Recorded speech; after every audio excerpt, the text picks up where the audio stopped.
que es un placer para nosotros como miembros de la sociedad civil, miembros de Intercambio de Asociación Civil, haber podido compartir, coorganizar con el gobierno argentino este side event en el marco de la Comisión de Estupefacientes en esta sesión número 65, y un side event que no es cualquier side event. Sabemos que muchas veces los temas que se trabajan en la Comisión de Estupefacientes están bastante alejados, o los sentimos bastante alejados de las realidades con las cuales nos encontramos en nuestra cotidianidad. Entonces, poder plantear un espacio donde podamos pensar en cómo cuidar y acompañar a una población tan expuesta a situaciones de tanta vulnerabilidad como las personas que están en situación de calle y que están atravesadas además por consumos problemáticos de drogas, nos parece un espacio fundamental. En este evento vamos a tener una perspectiva que nos va a dar Jorgelina Di Iorio sobre cuáles pueden ser maneras de leer estas situaciones para poder pensar también algunas herramientas para su abordaje, y la secretaria de Estado, Gabriela Torres, nos va a contar cómo desde el gobierno argentino piensan la problemática de la situación de las personas que están en la calle y cómo están teniendo acciones para su abordaje. Yo no sé si ya estamos en línea también en YouTube, como para poder empezar con las presentaciones formales.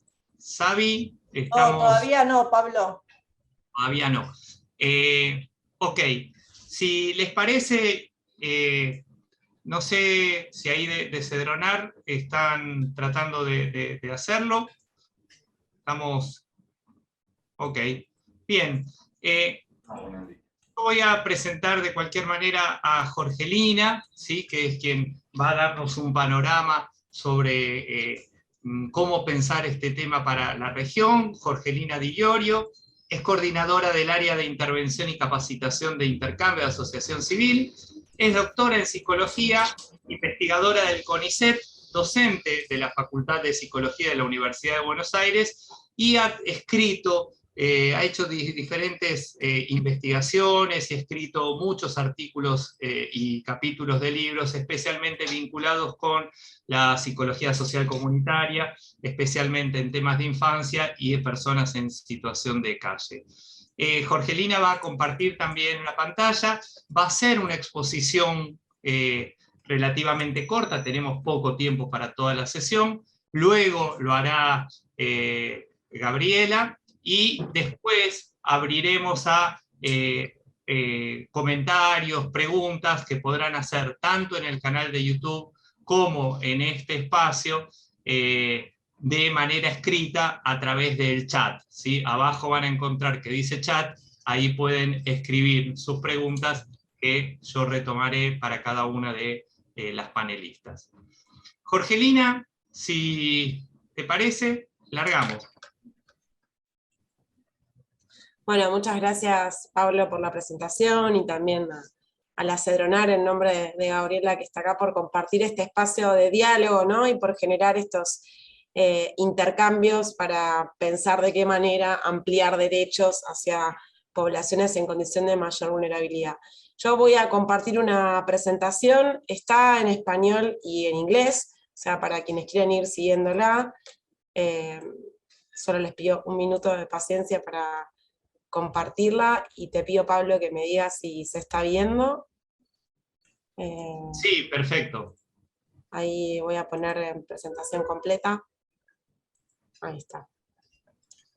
Bueno, hecha la introducción, voy a tratar como de avanzar básicamente en pensar algunas rupturas y continuidades en cómo conceptualizamos, ¿no?, la situación de calle como un problema de salud global, que claramente tiene especificidades en los contextos locales, pero que sin embargo habla de las desigualdades persistentes en los países puntualmente de América Latina y del Caribe, pero también podríamos pensarlo ¿no? En el mundo, y cómo, digamos, esa particularidad poblacional se traduce en un aumento de las inequidades en salud y en el acceso a las barreras de atención. Sí, para como compartir una mirada general desde dónde estoy conceptualizando, ¿no? O desde dónde pensamos ese problema. Si bien la situación de calle por lo general queda restringida a un problema vinculado a lo habitacional, ¿no? Y su propio nombre según cómo se va trabajando en el mundo con distintas conceptualizaciones, pero pone el foco en la dimensión residencial, muchos venimos trabajando en pensar la situación de calle como un problema de salud pública global, y que, digamos, ¿no? En términos de los determinantes sociales de la salud, nos permite pensar cómo la inseguridad habitacional, ¿no? Se traduce en multiplicidad de afectaciones en la salud comunitaria, en la salud física, en la salud mental de las personas, y la situación de calle es una de las tantas expresiones de esa inseguridad habitacional, pero que desde hace muchos años es parte de la agenda de los derechos humanos, ¿no? Los efectos vinculados a la inseguridad habitacional. Como yo decía antes, si bien hay continuidades o diferencias en Argentina, que es de donde yo estoy conversando, como en distintos países de la región, ¿no? En términos de cantidades, de perfiles que hacen a la diversidad o a la heterogeneidad de cómo se configura la situación de calle como un problema en cada uno de nuestros países, incluso de las características poblacionales. Sin embargo, se encuentran algunas continuidades, ¿no? En términos de lo que sería la informalidad habitacional, la estigmatización y la criminalización hacia las personas que están en situación de calle, las barreras de acceso a la salud en general, y en particular hacia aquellas personas en situación de calle que además tienen algún tipo de consumo problemático de sustancias psicoactivas. Por otro lado, en el mundo se observa una mayor visibilidad tanto social como política, ¿no? En el sentido de un aumento de políticas públicas o diseño de programas, que va acompañado de un aumento en la cantidad de personas en situación de calle que se registran en nuestros países en la región. Algo que también caracteriza esta situación global es que en términos generales, ¿no? Las políticas públicas están basadas en la dimensión individual del problema, ¿no? Focalizando en aquellas dimensiones singulares que tendrían que ver con sus trayectorias vitales, con sus biografías, con aspectos vinculados a los recorridos propios de cada una de las personas, y en un punto esa dimensión individual organiza los diseños de políticas públicas en la región, quizás desconociendo algunos determinantes sociales, ¿no? Vinculadas a las desigualdades persistentes o a las pobrezas extremas que caracterizan los países en la región. Y algo que además, y que sobre lo que voy a puntualizar, que tiene que ver con la estigmatización, ¿no? Esta conceptualización de estas personas como vidas precarias, diría Judith Butler, o como vidas desecho, ¿no? Como vidas que no valen la pena, y que habilita a que sean víctimas sistemáticas de múltiples formas de violencia, no solo violencias estructurales, como estábamos mencionando antes, sino violencias físicas, violencias sociales, solamente por la condición, ¿no? Atravesadas por el segmento de no tener acceso a la vivienda.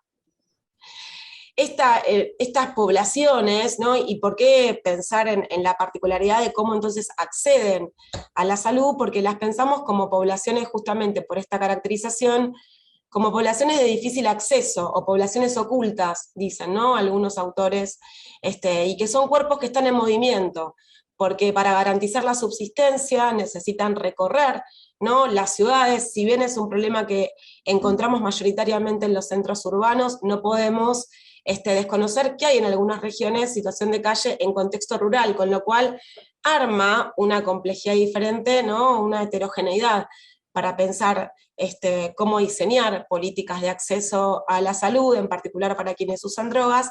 Pero lo que me interesa básicamente es destacar en esta cuestión de ser oculta, es que sus prácticas de uso del espacio público, en general, ¿no? Cuestiones que tienen que ver con la higiene, cuestiones que tienen que ver con el uso de sustancias psicoactivas en el espacio público por no tener acceso a la vivienda, configuran usos ilegítimos del espacio público que habilita a prácticas de control social de las poblaciones, ¿no? Como si estar en situación de calle configurara un delito, y por lo general el abordaje se organiza en abordajes punitivos.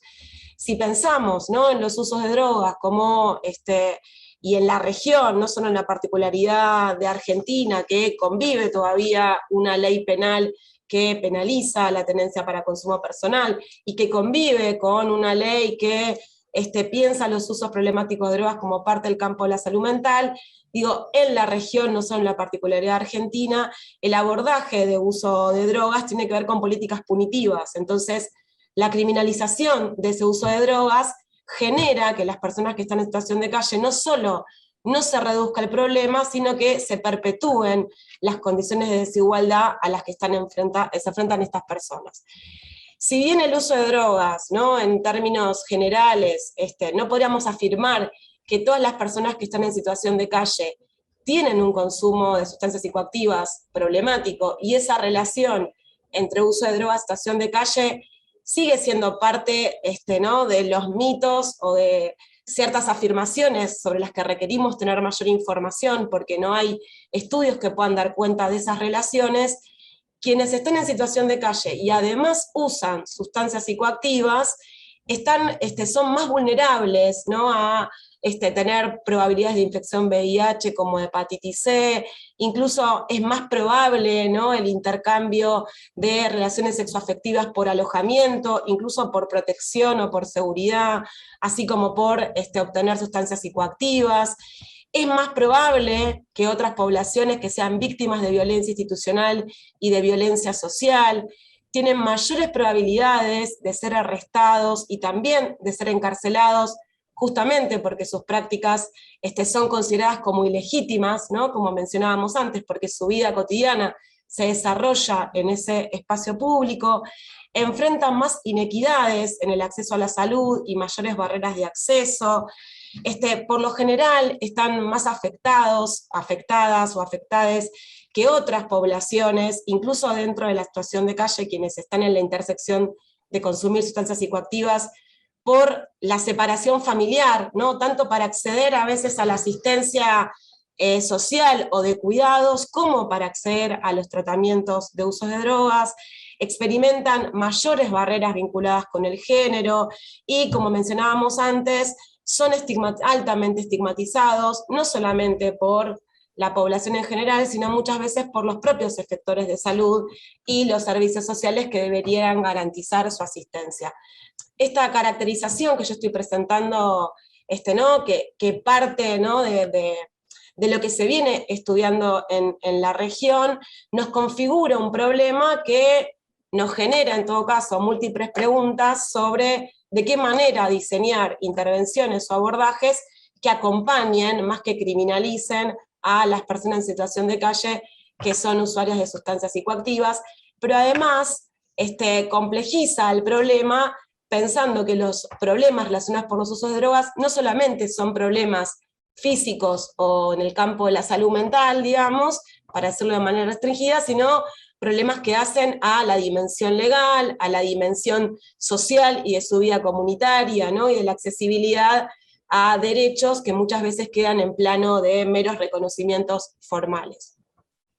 ¿Cuáles son esas barreras de acceso, ¿no? Digo, con esta caracterización, insisto en la necesidad de distinguir que no todas las personas que están en situación de calle tienen un consumo de sustancias problemático, de sustancias psicoactivas, pero en aquellos que sí, ¿no?, se identifican o identificamos algunas barreras simbólicas que hacen que dificultan, ¿no?, el acceso a la salud como un derecho.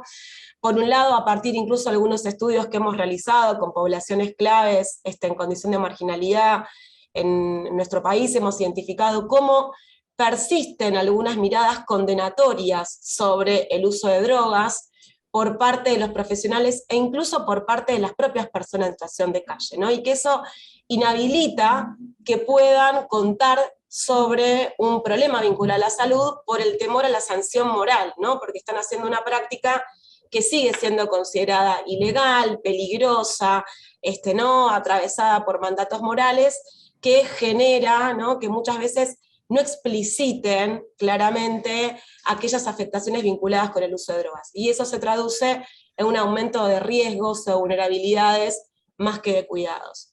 Otra de esas barreras que hemos identificado tiene que ver con el estilo de vida que se le atribuye a las personas en situación de calle, ¿no? Se los considera desde los... 5 minutos como máximo. Perfecto, gracias Pablo, ya estamos llegando. Pero digo, esta mirada, ¿no?, del estilo de vida que tiene que ver con considerarlos inconstantes, ¿no?, que no tienen adherencia al tratamiento, que van a olvidarse de ir, ¿no?, a las citas en el marco de la atención, que no se cuidan, que no son peligrosos, que no quieren salir de esa situación, que no aceptan la ayuda vinculada con la asistencia o los programas sociales. Estamos hablando además de que muchas de estas características son las que pensamos, ¿no?, para personas que usan drogas, para otros conjuntos poblacionales que usan drogas, pero que en este caso, ¿no?, hablamos de una doble estigmatización, no solamente atribuido a quienes usan drogas, sino a estar en situación de calle como un atributo estigmatizante que totaliza la vida de las personas y que dificulta poder pensar que incluso algunas, ¿no?, prácticas de asistencia son compartidas para otros grupos poblacionales. En ese sentido, ¿no?, otra de las barreras tiene que ver con cómo se empieza a configurar la situación de calle como una categoría diagnóstica, es decir, como si está en situación de calle, delimitara, determinara determinados tipos de padecimientos físicos y de salud mental por la propia condición de calle. Y eso, de alguna manera, reduce la comprensión del problema, porque inhabilita pensar de qué manera abordar cuando sí hay padecimientos en clave de salud mental y de uso de drogas específicos, porque se totaliza, y a su vez se homogeneiza a que todas las personas en situación de calle necesitaran el mismo tipo de abordaje o de asistencia, ¿no? Entonces, ahí hay como una configuración de una categoría social como un diagnóstico de salud mental o de salud. Y por otro lado, otra de las barreras tiene que ver con la organización de los servicios, ¿no? Sigue persistiendo en general en la región, estoy hablando de una caracterización que quizás no es justa con algunas cuestiones en particular, pero sí persiste la abstinencia como un requisito para el acceso al alojamiento, ¿no? Se le pide en general a quienes están en una situación de consumo que para acceder a algún tipo de refugio o de alojamiento transitorio deje de consumir, y eso muchas veces es parte de su problema, ¿no? Encuadres más rígidos, que muchas veces están alejados del territorio que recorren para su subsistencia, y que da cuenta de lo que se conoce como modelos de la escalera, ¿no? Digo, lograr primero algún tipo, ¿no?, cumplir con un requisito, después con otro, lo que configura que el acceso a los derechos se convierta en un privilegio, ¿no? Quedan 2 minutos. Ya termino, me queda una diapositiva, pero no logro pasarla, perdón. Entonces, frente a esta caracterización, ¿no?, de qué pistas, en todo caso, cómo abordar, o cuáles serían como algunas propuestas o líneas para pensar cómo abordar los problemas vinculados a los usos de drogas en quienes están en situación de calle, que claramente hay que distinguir, ¿no?, quienes están en alojamiento transitorio, quienes estén en una inseguridad habitacional, quienes están literalmente en el espacio público, pero en términos generales diríamos que por un lado es necesario información basada en evidencia sobre los distintos modos en que las políticas de drogas afectan a quienes están en situación de calle. Y acá me estoy refiriendo a la falta de información que existe, epidemiológica que existe en la región, sobre no solo las afectaciones vinculadas con la salud a quienes están atravesando un problema vinculado con el uso de drogas, sino a los impactos legales, ¿no?, que tienen que ver con la criminalización de los consumos sobre esta población y a los impactos sociales. Por otro lado, generar programas de formación que trabajen específicamente en clave de la reducción del estigma y la discriminación hacia quienes están en situación de calle y son además usuarios o usuarias de sustancias psicoactivas. Generar, por otro lado, programas que inviertan, ¿no?, ese modelo que decíamos prevalente de la escalera, por modelos que, más que la vivienda o que el acceso a la salud se transforme en un privilegio, sea parte, ¿no?, del modelo que privilegia, ¿no?, como dar vuelta ese sistema. Incluso en la región hemos tenido experiencias de modelos que se conocen como de housing first, no por centrar en la vivienda, pero que a partir de garantizar el acceso a un derecho humano como es el acceso a la vivienda, poder abordar todos los aspectos vinculados con la salud, generar programas de reducción de riesgos y daños basados en la educación de pares, es decir, incluirlos activamente a las personas, porque son personas que se cuidan, que buscan información, que tienen información sobre sus consumos y que les permita, ¿no?, negociar los significados para generar prácticas de consumo más cuidadas. Y finalmente, ¿no?, la despenalización del uso de drogas, ¿no? En la medida que persistan la ley penal, digamos, sin esa despenalización no hay acceso a la salud integral. Y muchas gracias, espero no haberme pasado demasiado. Gracias, Jorgelina. Sí, es un evento comprimido, son 50 minutos que nos dan para poder trabajar estos temas en este marco, pero por supuesto nos abre una puerta de diálogo para poder seguir haciendo. Tienen la dirección de web de la Cedronar y de Intercambios ahí en el chat para quienes quieran seguir profundizando esto con estas organizaciones. Le doy la palabra rápidamente entonces a Gabriela Torres, que es la secretaria de Políticas Integrales sobre Drogas de la Nación. Gabriela es licenciada en Trabajo Social con especialización en Gestión y Planificación Estratégica, y anteriormente a tener este cargo ha sido subsecretaria de Adicciones en la provincia de Buenos Aires y coordinadora del Programa de Educación y Prevención en Adicciones del Ministerio de Educación de la Nación. Gabriela, muchísimas gracias y es toda tuya la palabra. Bueno, gracias. Gracias, Pablo. Buenos días a todas, a todos.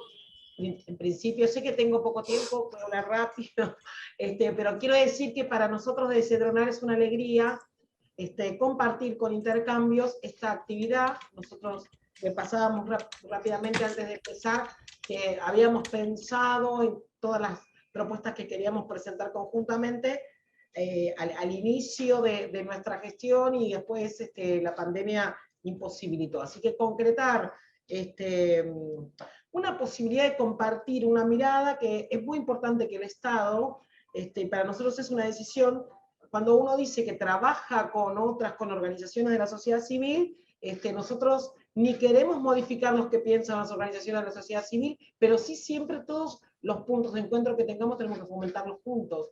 Entonces para nosotros hacer este evento conjunto es una alegría y una posición también, una posición política. Decirles, bueno, la verdad que Jorgelina hizo una caracterización impecable en relación a quién es ese, que muy rápidamente uno dice situación de calle.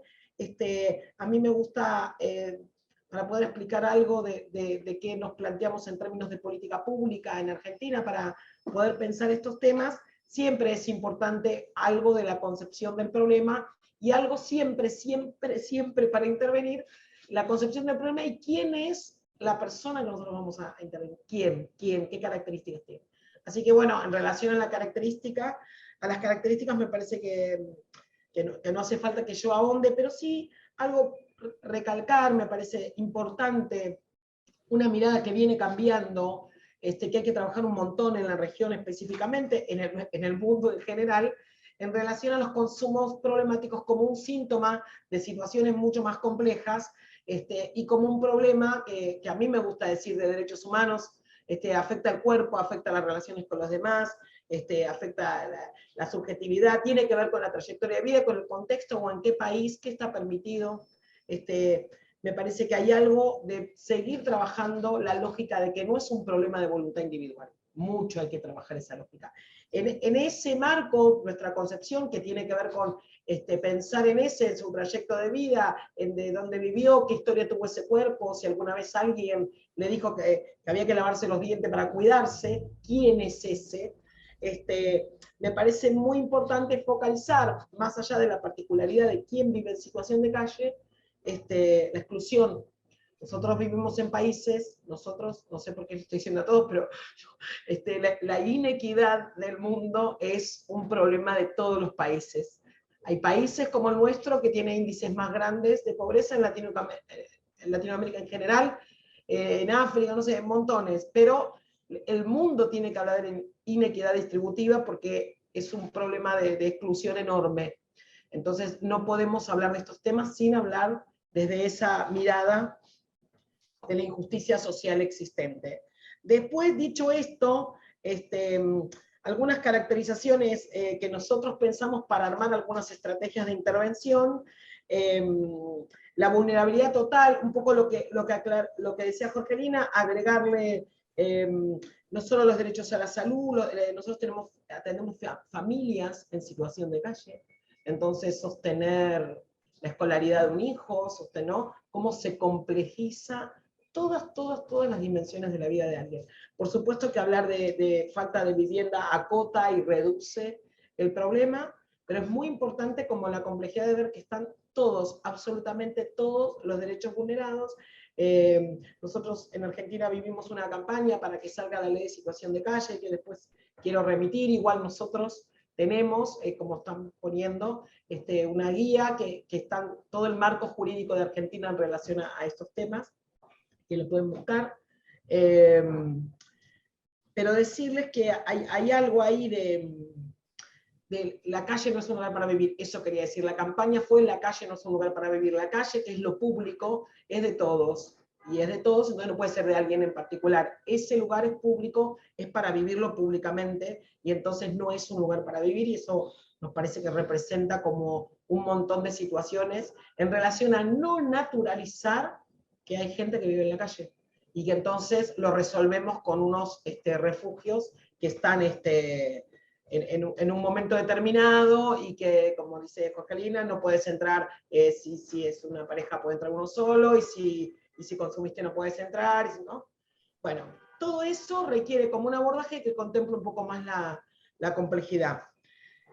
No un poco más, totalmente, pero empezar con algunas cuestiones que empiece a contemplar a ese en términos integrales, es como nosotros creemos que hay que hacerlo. Después decir que el Estado, para contarles cómo lo pensamos, a mí me parece siempre muy importante aclarar que el Estado no es el gobierno, el Estado es el instrumento de que regula las sociedades y que ordena el bien común.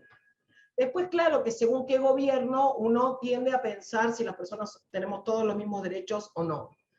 Entonces, es muy importante que los estados se planteen políticas donde todos tengamos acceso y que no validemos las situaciones de desigualdad que se concreten y se concreten. Una persona, nosotros armamos dos cuestiones. Tenemos las casas de atención y acompañamiento comunitario. ¿Cuál es la diferencia? Nosotros imaginamos que que lleva un montón de tiempo y que necesita ser autónomo, pero no sentirse en una soledad y vulnerabilidad de todos sus derechos juntas, necesita una intervención que contemple. Primero, que no es que las personas que viven en la calle, Jorgelina lo dijo, está bien siempre remarcar esto. Todas las personas que viven en la calle no consumen drogas. No quedás en situación de calle por consumir drogas.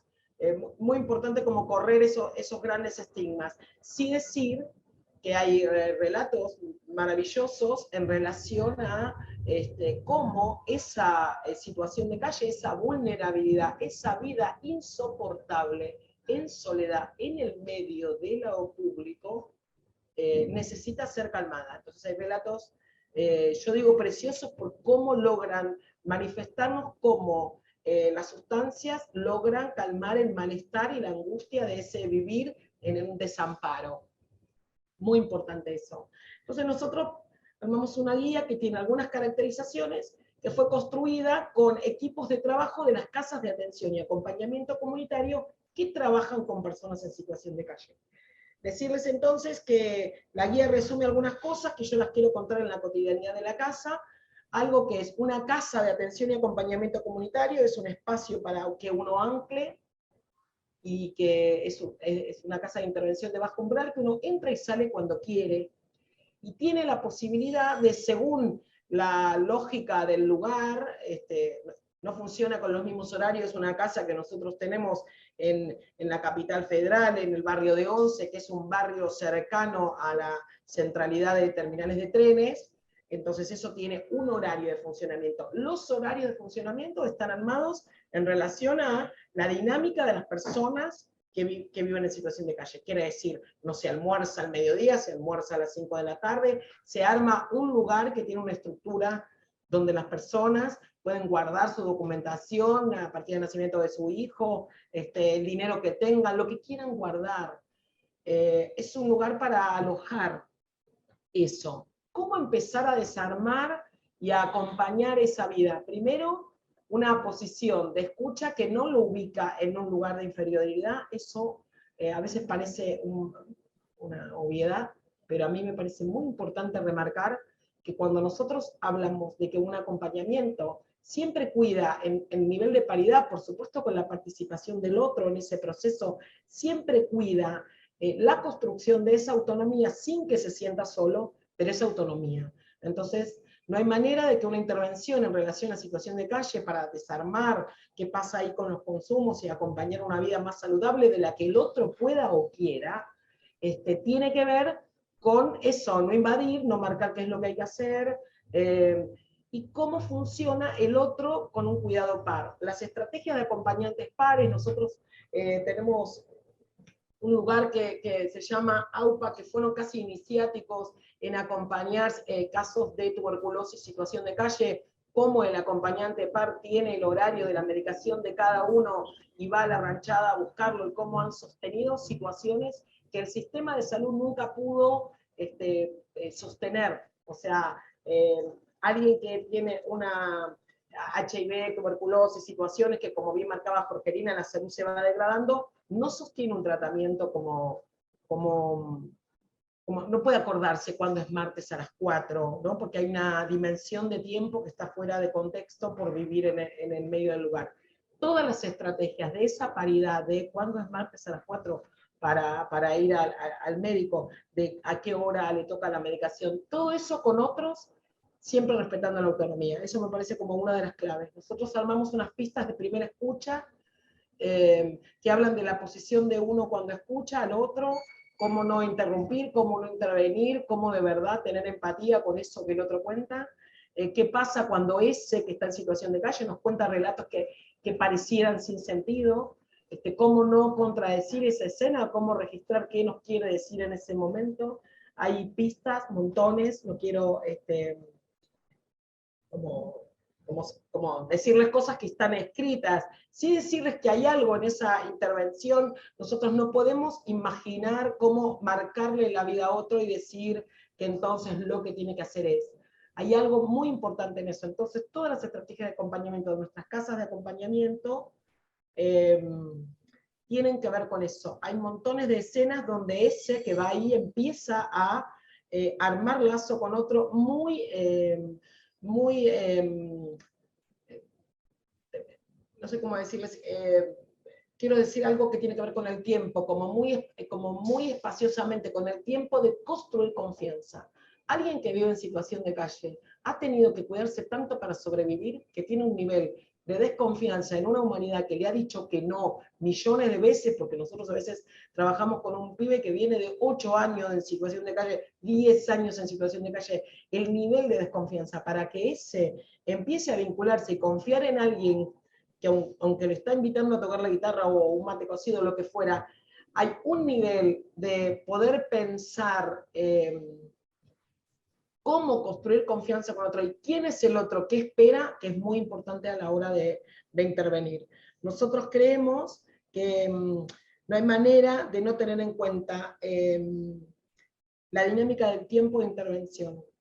Pensar que nosotros, que toda la gente puede venir, irse y volver. La intermitencia de los procesos de acompañamiento en personas en situación de calle es una realidad y está bien que así sea. Nosotros, no es un indicador, viene, no viene, dejó de venir el martes. Hay una construcción que tiene que ver con el tiempo y con esa posibilidad de mostrar que estamos. A mí me parece... Unos minutos para ir cerrando. Exacto. Voy cerrando. Quiero decir esto porque nosotros creemos que que el Estado tiene que seguir. Nosotros estamos con una política de abrir más casas de acompañamiento, desde que estamos en los últimos 2 años, triplicamos la cantidad de casas, algunos se especifican, no sé, estoy diciendo mal, y no quiero pensar pobre la que tiene que traducir, pero se dedican, lo digo mejor, específicamente a trabajar con personas en situación de calle, y esto posibilita, y hay casas específicamente para mujeres, y hay casas para familias, y hay casas para hombres, y hay una intervención que tenemos que cuidar ahí.